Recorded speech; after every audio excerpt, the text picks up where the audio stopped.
ஆமாங்க, இன்றைக்கி தீபாவளி கலெக்ஷனில் நம்மளுக்கு அரக்கு சிவப்பு கலரில் காஞ்சிபுரம் சில்க் சாரீ தான் நம்மளுக்கு இன்றைக்கி தைக்க வந்திருக்கு. அதுக்கு பார்ட்ரு பார்த்திங்கன்னா பிங்க் கலரும் அந்த அரக்கு சிவப்பும் சேர்ந்த நூல் இலைகள் மாதிரி நம்மளுக்கு வந்து இந்த பார்ட்ரு வந்து கொடுத்துருக்காங்க.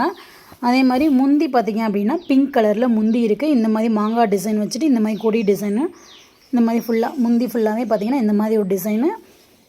இந்த இடம் பார்த்திங்கன்னா சொருவுற இடத்துல பார்த்திங்கன்னா இந்த மாதிரி ஒரு டிசைன், சொருவுற இடத்துல மட்டும் உள் சுத்துக்கு மட்டும் இந்த டிசைனும், உடம்புக்கு ஃபுல்லாகவே பார்த்திங்க அப்படின்னா இந்த மாதிரி ஒரு டிசைனும் கொடுத்துருக்காங்க. அதேமாதிரி பார்த்திங்கன்னா பட்டுச்சேலை எப்படி இருக்குமோ அந்த ரேஞ்சிலையும் இது இருக்குது. ரொம்ப குவாலிட்டியாகவும் இருக்குது.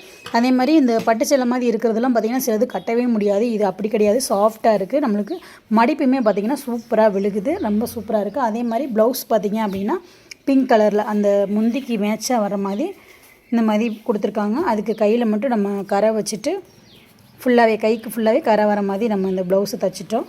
இந்த கலெக்ஷன் உங்களுக்கு தீபாவளிக்கு பிடிச்சிருந்துச்சி அப்படின்னா ட்ரை பண்ணி பாருங்கள். காஞ்சிபுரம் சில்க் சாரீ சூப்பராக இருக்குது, ட்ரை பண்ணி பாருங்கள். மடிப்புமே சூப்பராக விழுகுது. அதே மாதிரி குண்டானவங்களாம் கட்ட முடியுமா அப்படின்னு சொல்லி நினைக்காதீங்க. குண்டானவங்களுக்கும் இது ரொம்ப ஈஸியாக தான் இருக்கும். ஏன்னா மடிப்பு வந்து நல்லா விழுகுது, சாஃப்டாகவும் இருக்குது. அதனால் சூப்பராக இருக்கும், ட்ரை பண்ணி பாருங்கள். நம்ம சேனலை சப்ஸ்கிரைப் பண்ணிக்கோங்க. தேங்க்யூ.